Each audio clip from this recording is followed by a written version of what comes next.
All right, everyone, another video today, but this time we're going to look at the history of WrestleMania 5. It is where the mega powers would explode on Sunday, April 2nd, 1989 at Trump Plaza. We're going to take a look at everything from this event that was, worth talking about. Because let's be honest, stuff like, was it Rugged Ronnie Garvin versus Dino Bravo? Probably not worth going too deep into with that one. But we're going to take a look here at the big matches that made this card awesome. Now, right off the bat, we see the program, WrestleMania 5, with Randy Savage and Hulk Hogan on the cover. So, the rumor has it is that Vince didn't like this because it showed Macho and Hogan at the same height. He wanted Hogan to be bigger, taller, pop out more, because he's the Hulkster, right? And Macho Man and Hogan here being eye to eye, Vince was not really a fan of. Inside Wrestling, August 1988, what Randy Savage must do to escape the shadow of Hulk Hogan. So already the wrestling magazines back even way before 1989 hit were already teasing the concept of perhaps a Macho Man versus Hogan match down the line. Wrestling 88, spring of 88, the Mega Powers, the Hogan-Savage Alliance can destroy the WWF. Yes, this is possible because, well, they're two bigger than larger personalities, right? So having them tagging, was it going to be an issue? Both, professionally and storyline and everything. We all know the history between Hogan and Savage. They did not really get along half the time, right? Savage maybe a little bit jealous of Hogan from time to time by the sounds of things. But at least Stanley Weston's magazines kind of wrote into that, making it a little bit of kayfabe there. The Royal Rumble, January 15th, 1989 from the Summit in Houston, Texas. This was the first Royal Rumble on pay-per-view, which was 3 hours long. And it would see alliances crumble at the Royal Rumble, as shown in this May 1989 Sports Review Wrestling, where it shows Savage pointing the finger at Hogan, because as the story goes, the Hulkster threw Savage and Bad News Brown over the top rope. Hogan said he didn't mean to throw the Macho Man over, but did he? I mean, Hogan wants to win it too, right? And of course, Miss Elizabeth came down and got in the ring and separated them and got them to shake hands, and Savage wished Hogan good luck and all that. Hogan, of course, didn't win the Rumble. Big John Studd won that Royal Rumble. And Axe and Smash were 1 and 2 in the 1989 Royal Rumble. Pro Wrestling Illustrated, April 1989, has Savage signed to wrestle Hogan at WrestleMania 5. So again, these magazines are already kind of reading into it. They kind of see where this is going to be going for WrestleMania 5. The WWF Wrestling Program, this is volume 167, Macho Man Randy Savage ready for WrestleMania 5. So, yes, the Macho Man was going to be going into WrestleMania 5 to wrestle his Mega Powers tag team partner, Hulk Hogan. Now, we need to talk about the Intercontinental Championship. For the Ultimate Warrior defeated the Honky Tonk Man at SummerSlam 88 to end Honky Tonk Man's crazy long Intercontinental title reign, and Warrior and Rick Rude would get into an ultimate pose down at the Royal Rumble, leading into a big Intercontinental title match at WrestleMania 5. The Wrestler, March 89, we see Scared Stiff, Don't Say Snake, because Jake the Snake Roberts was going to have his big WrestleMania moment. His big main event match was going to be against Andre the Giant on that card, with Big John Studd as the special guest referee. The WWF Tag Team titles would be on the line that night, as Axe and Smash Demolition would defend their tag team championships against three men, their former manager, Mr. Fuji, and the Warlord and the Barbarian, the Powers of Pain. Because at Survivor Series 88, Mr. Fuji turned on Demolition to join forces with the Powers of Pain, and the Powers of Pain were victorious that night in their tag team elimination match, setting up for the big tag team title match at WrestleMania 5.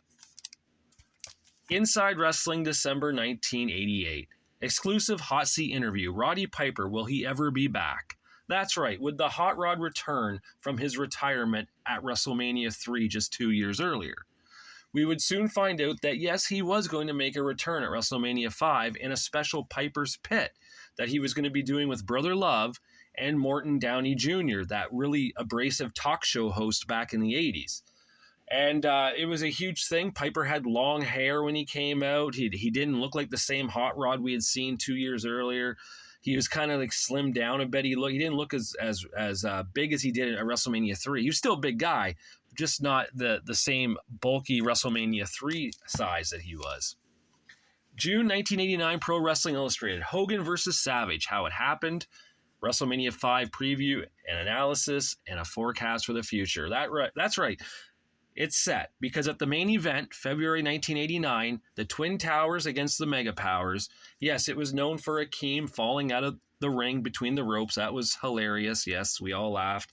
But it was also known for Akeem throwing Randy Savage through the ropes and onto Miss Elizabeth.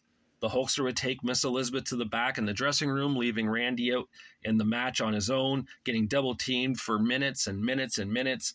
Hogan would finally make a return, have his hand out. Savage would slap him in the face and tag him and leave to go back to the dressing room. The Hulkster would be victorious, defeating the Twin Towers for his team, but he'd go to the back, and that's when Randy Savage would attack Hulk Hogan. Thus, the Mega Powers were no more. Wrestling 89, Summer 89, Mega Powers. They can put the pieces together again. They could if they tried, but they didn't, right? Instead, we had the great big feud going all through 1989 over on the European tours and all the house show loops of Randy Savage versus Hulk Hogan. And that first one took place at WrestleMania 5, and we have the results right here in the June 1989 magazine, where, yes, you see Hulk Hogan is the new World Wrestling Federation champion. Pro Wrestling Illustrated, August 1989, would talk about this event too, called Super Sunday, Hulkamania Reborn. Hulk Hogan regains the WWF World title. Ultimate Warrior dethroned. Rick Rude captures the WWF Intercontinental belt. And of course, the NWA was running shows too that day. The Clash of the Champions ran free on TBS, where Ricky Steamboat wrestled Ric Flair in a 60-minute hour-long match for the NWA World title. Plus, the Road Warriors lose the NWA World Tag Team belts to Mike Rotundo and Steve Dr. Death Williams from the Varsity Club. The Wrestler, August 89, also talked about these events. Super Card Sunday, Hogan versus Savage, Steamboat versus Flair, an exclusive color coverage of WrestleMania 5 and Clash of the Champions 6. Sports Review Wrestling, July 1989. A special section, WrestleMania 5 complete match-by-match coverage. We see Randy Savage, The Ultimate Warrior, Hulk Hogan, Demolition, Ravishing Rick Rude, and Hacksaw Jim Duggan all on the cover there for this special magazine issue that Sports Review Wrestling put out. So far we had Pro Wrestling Illustrated, The Wrestler, and Sports Review Wrestling do WrestleMania 5 results. That's a pretty big deal back then, considering they would probably do one magazine, sometimes two. But for Stanley Weston's magazines to do 3 of their magazines talking about WrestleMania 5, that kind of shows that, still in 1989, wrestling was somewhat still popular enough to have that many magazine issues with that event on the cover.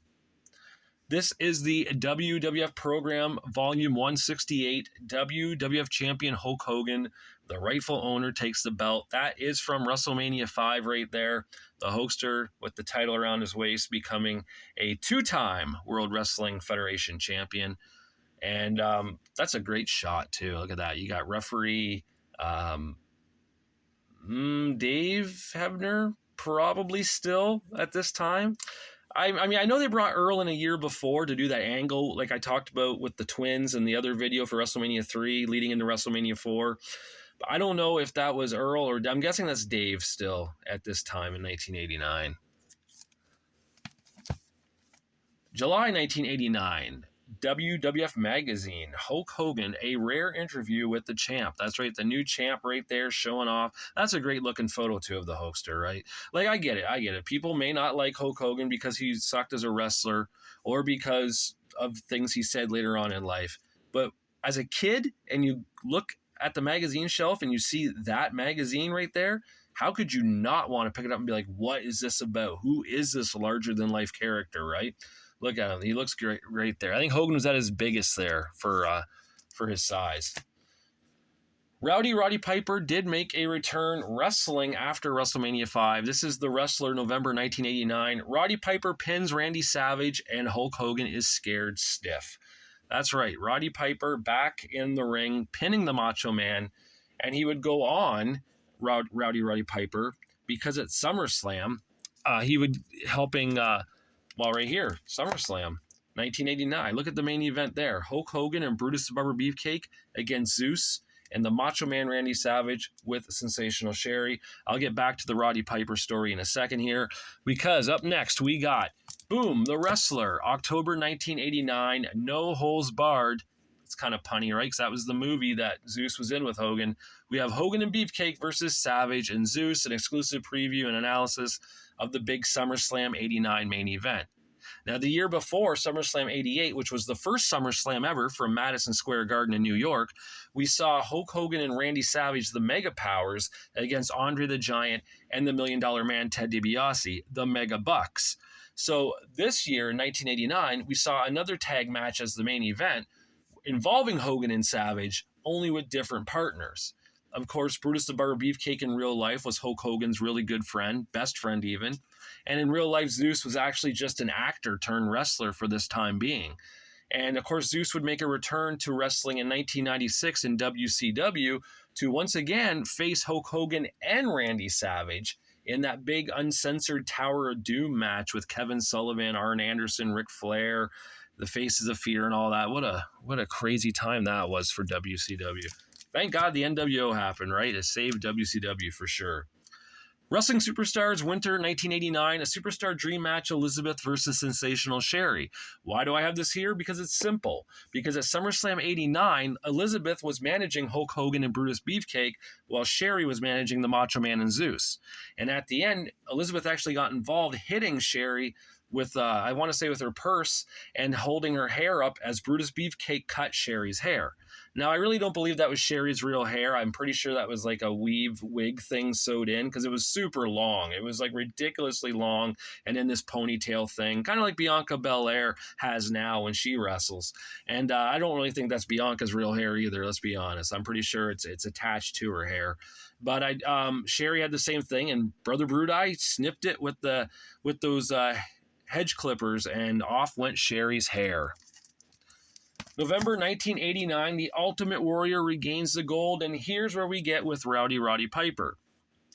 In the Intercontinental title match, Roddy Piper came to ringside, lifted up his kilt to bare his bare ass to Ravishing Rick Rude. Rick Rude was shocked and ended up getting Ultimate Warrior's big clothesline, press slam, splash, all that stuff. And the Ultimate Warrior was the new Intercontinental Champion for the second time at SummerSlam. And even in this issue here, if you're interested, folks, it has the SummerSlam official results and exclusive photos. And it says right there, Roddy Piper, Hot Rod goes head-to-head against Rick Rude. So it's all right there, in that magazine. That is the SummerSlam results one if you're interested. Inside Wrestling, February 1990, Sex Symbol Showdown. Rude's out, Piper's in, and the fans love it. So Roddy Piper would now work Ravishing Rick Rude on house shows. And they had a really big one, a steel cage one in Madison Square Garden. I want to say it was probably October, November, maybe even December. It was somewhere in that area of 1989. I do know that. And an awesome match. I know it's on Piper's DVD, and I know it's on one of the old WWF Coliseum videos, because that's where I first saw it years ago. But the whole thing is on the Piper DVD, and it's really good. It's one hell of a cage match. It's definitely worth checking out. Which will lead us into the Survivor Series in 1989, where you see Roddy Piper and Rick Rude as team captains there. You see the Macho King now, Randy Savage. He defeated King Duggan to win his crown. So he's working Duggan in a match there, and Hulk Hogan and the $1 Million Man are against each other as well in a 4-on-4 match. Right after this match, after this pay-per-view, there'd be a special called No Holds Barred, the match, the movie, in December, where you saw the movie, and then you got to see a big steel cage match with Hulk Hogan and Brutus Beefcake once again wrestling the Macho King Randy Savage and Zeus. And Macho King got busted open that match. He was a bloody mess. It was incredible. And that's the last one. So that's where we ended at, as the Survivor Series. And because after that, Hogan and Macho really didn't do much more. They fought at the main event in February of 1990, and then they went their separate ways, I think, for the remainder of the WWF career. Savage got involved with Dusty Rhodes in a big feud, and then got involved with the Ultimate Warrior, did the career-ending match, came back as a good guy, feuded with Jake the Snake Roberts, Ric Flair, and so forth. Hulk Hogan would feud with the Ultimate, well, not really feud, have his big match with the Ultimate Warrior, then feud with Earthquake, then go into a feud with Sergeant Slaughter and his cronies, then have his matches with The Undertaker, and then Ric Flair, and then he'd wrestle Sid at WrestleMania, take off for a year, come back, do things with the $1 Million Man and IRS and the tag match with him and Beefcake, and then do the thing with Yokozuna for a few months. And then that was it. That was it for Hogan and Savage. They'd never work again until WCW years later. So, with that being said, was WrestleMania 5 any good? Well, yes, it was. It was very good, actually. Does it live up to today standards? No, it doesn't. I think there's many better WrestleManias from that era than WrestleMania 5. I would say WrestleMania 3 was better. I would say WrestleMania 6 may have been a little better, just because it was in the Sky Dome. It had a big feel, vibe to it. Trump Plaza events like WrestleMania 4 and 5, they were neat, but I felt like they just didn't have a WrestleMania feel to it. You know, there was only maybe 16 to 20,000, maybe not even. I don't even know how many fans were in the Trump Plaza. I don't think Trump Plaza was that big. But when you look at WrestleMania 3 with 93,000 and WrestleMania 6 with 68,000 or something like that, a big difference, right? The hype's a little more there. I do think, however, that the storytelling of the Mega Powers is incredible. You can go back to September 1987 on an episode of Saturday Night's Main Event where Randy Savage wrestled the Honky Tonk Man for his Intercontinental Championship. Now, Macho Man was a villain for a while. He just lost the belt to Steamboat at WrestleMania 3. He hadn't really turned good. It's just the fans took a liking to him over the Honky Tonk Man in this situation. So Macho Man, by accident, became a good guy. So in the match, the Hart Foundation are holding Randy Savage, and Honky's getting ready to hit him with the guitar. Miss Elizabeth gets in the ring, and Honky pushes her out of the way. So Miss Elizabeth goes to the back in the dressing room, and she brings out Hulk Hogan, out of all people, to help the Macho Man. Hogan goes in there, cleans house with Macho, and then we have the stare-off. Because like I said, Macho Man's not really a good guy yet. But then Macho Man shakes Hogan's hands and does that slow handshake, and the Mega Powers are formed. And then going into the year, you know, you have Randy Savage doing his thing at Survivor Series with his team. He was victorious over the Honky Tonk Man's team. And then going into 1988, he's working with the $1 Million Man on Saturday Night's Main Event. He's working with the Honky Tonk Man still on the main event. He's definitely got the fans on his side now.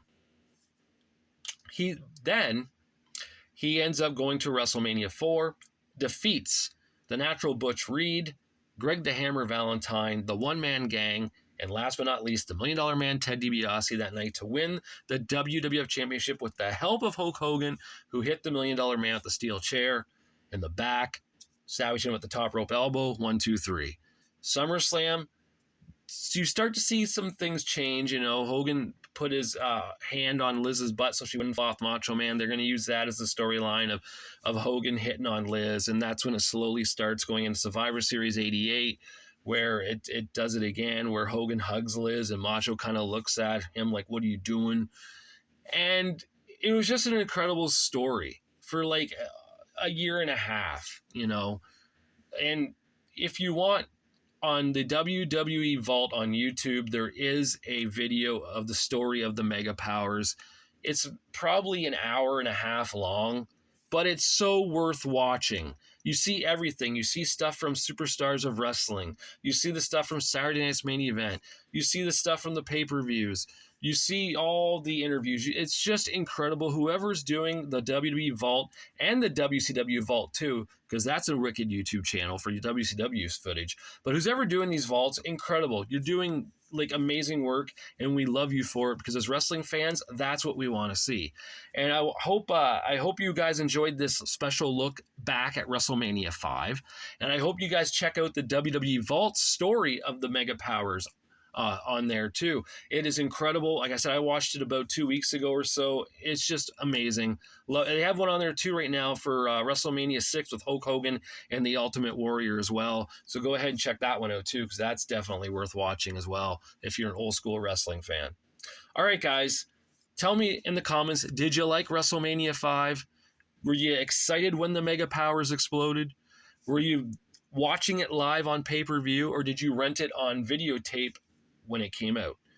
I just love to hear this information. You know, a lot of you guys are sharing your information from when you were kids and teenagers in comments, and I love it. I love hearing it. It's awesome. Guys, keep it up. I appreciate it. I like to answer back to everyone, and at least I try to. If I miss someone, I'm sorry, but I try to get everyone that I can that leaves a comment. All right, guys, thanks for watching this one, and until I do my next one, I'll talk to you later.